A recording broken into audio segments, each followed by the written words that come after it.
A man who would not step into the court hall even if lakhs of rupees are paid as fees, if he does not agree with the cause which is advanced by the case which is brought to him. Such a man has returned all the briefs for which he was engaged to argue in the court today. He made it a point to travel all the way from Delhi. I am extremely beholden to you, sir, for this honor conferred on me. Your very presence here is a great honor to me, and I am extremely proud to say that I have received the blessings from one of the highest dignitaries this country has seen in the Indian judiciary. Besides being a very well-known judge, above all, one of the honest judges this country has seen, an able and efficient judge this country has seen. Justice M.N. Rao is a very prolific writer. He has written several books on all aspects, constitutional issues, social issues, and educational issues. Recently he presented a paper in the Hyderabad Institute of Administrative Services, Staff College, Administrative Staff College. In fact, every Ambedkarite should make it a point to read his paper that was presented there. I think it was presented on 18th of September this year, I remember. I had the good fortune to receive his manuscript immediately after he delivered that lecture.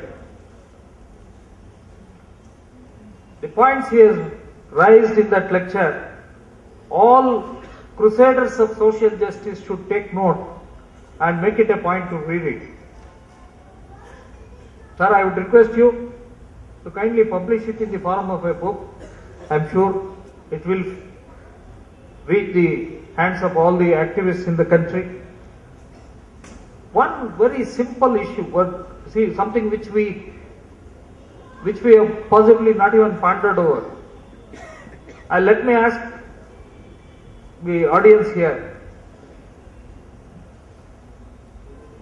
who is the man who abolished untouchability under our constitution?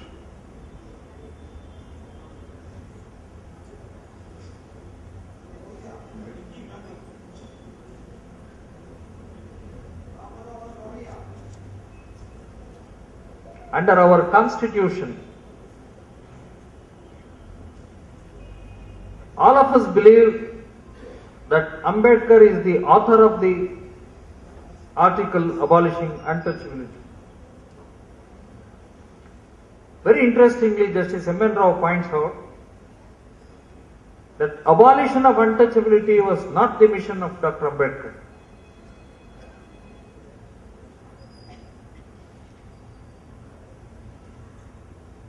Dr. Ambedkar had not even whispered about abolition of untouchability in his paper presented to, in his demand presented to the Constituent Assembly. On the contrary, his entire focus was on separate electorate. Very rightly, Justice M.N. Rao points out that it was Sir B.N. Rao who was the author of the draft article in his draft constitution which demanded abolition of untouchability.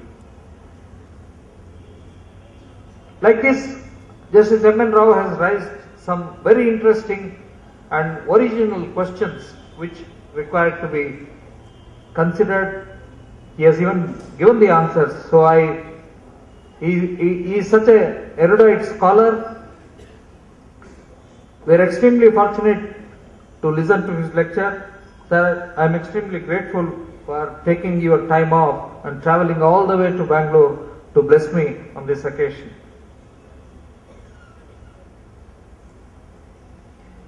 My dear friend, Honorable Mr. Justice Gopal Gowda, not only remembered our student days, not only remembered my days in the jail,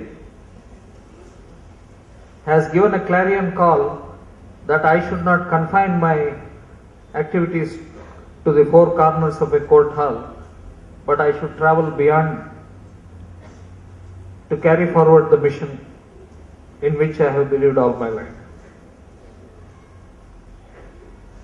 Justice Gopal Gowda is Justice Gopal Gowda. I cannot make a speech, the firebrand speech which he has delivered today. The very fact that he came out with such a thundering speech, sir, it has truly electrified me.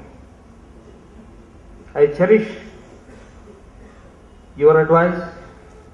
I deem it my proud privilege to carry forward that mission and keeping your golden words in my mind. I thank you very much for taking your time off, particularly these days when judges fear to speak in public.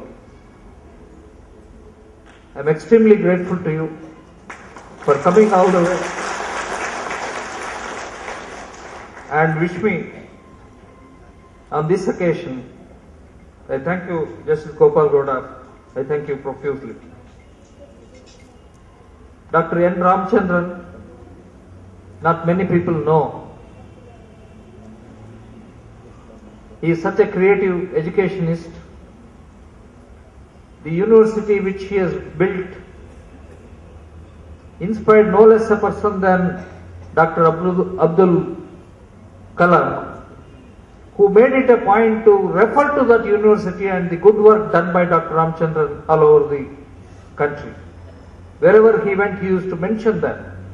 And Periyar Pura is the favorite project which he has ushered in Tanjavur, and his university is the laboratory to implement that mission. Such a man he was so kind. When we went to, a team of lawyers went from here after the tsunami in the year 2005, my esteemed co-brother Mr. Ramesh is here. He started collecting funds so that Nagapattinam District Hospital, which was completely wiped out, all the 500 patients in that hospital were killed in tsunami. So we decided to give 500 cots, 500 mattresses and 500 pillows. But we could not collect. My dear co-brother Mr. Ramesh, who is here, I suppose, he tried his best. He could not mobilize enough funds.